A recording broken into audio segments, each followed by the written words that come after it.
Shalom, saudara sekalian yang dikasihi oleh Tuhan. Masih bersama-sama dengan kami, yaitu Pendeta Timotius Kabul, untuk merenungkan kebenaran firman Tuhan berkaitan dengan apa yang dilakukan oleh Elisa atau Nabi Elisa. Pada saat ini kita akan membahas dengan pokok bahasan upah kebohongan Gehazi adalah penyakit kusta. Saudara sekalian yang dikasihi oleh Tuhan, ketika saya merenungkan apa yang disampaikan dalam kitab 2 Raja-Raja pasal yang kelima, dan di dalam ayat ini yang terakhir yang mengajarkan kepada kita berkaitan dengan kebohongan Gehazi.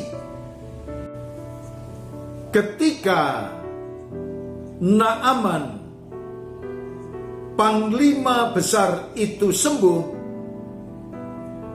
dan dia kembali kepada Nabi Elisa, dia mempersembahkan sesuatu tetapi ditolaknya. Dan sesudah itu dia dipercayai oleh Nabi Elisa, tinggalkan tempat ini dan pulanglah ke rumahmu. Nah saudara sekalian, Gehazi rupanya punya rencana yang sangat-sangat jahat.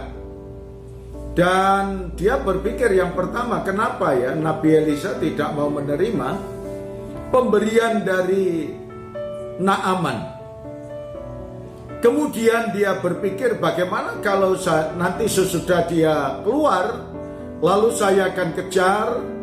Dan ternyata betul saudara, itu pemikiran yang jahat dilakukan dan dilaksanakan, dan dia mengejar kereta dari Naaman dan rombongannya. Sesudah itu Naaman mengetahuinya dan berhentilah. Lalu Gehazi memberitahukannya, sebenarnya tuanku Elisa, dia boleh dikatakan ragu-ragu untuk semuanya itu.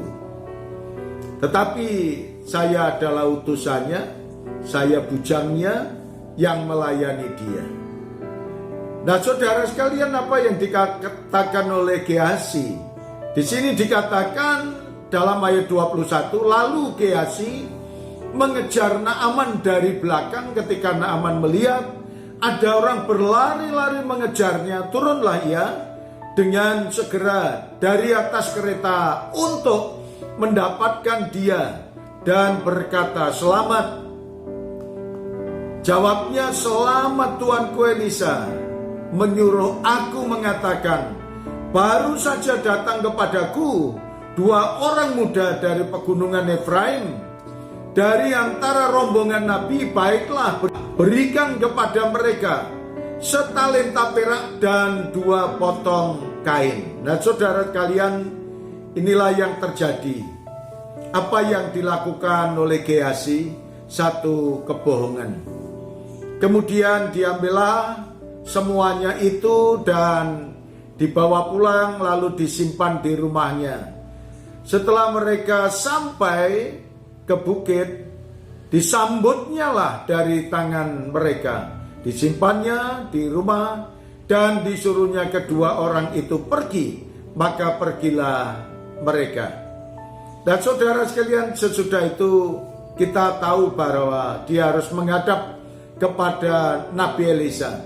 Baru saja Gehazi masuk dalam, tampil di kedepan tuannya, berkatalah Nabi Elisa kepadanya, dari mana Gehazi? Jawabnya, hambamu ini tidak pergi kemana-mana. Tetapi kata Nabi Elisa kepadanya, bukankah hatiku ikut pergi ketika orang itu turun dari atas keretanya mendapatkan engkau? Maka sekarang engkau telah menerima perak dan dengan itu dapat memperoleh kebun-kebun dan kebun zaitun, kebun anggur, kambing domba, lembu sapi, budak laki-laki dan budak perempuan. Itu yang dikatakan oleh Nabi Elisa.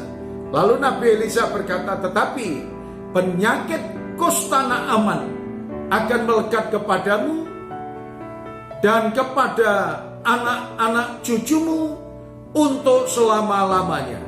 Maka keluarlah Gehazi dari depannya dengan kena kusta putih seperti salju. Saudara sekalian, marilah kita berbuat jujur.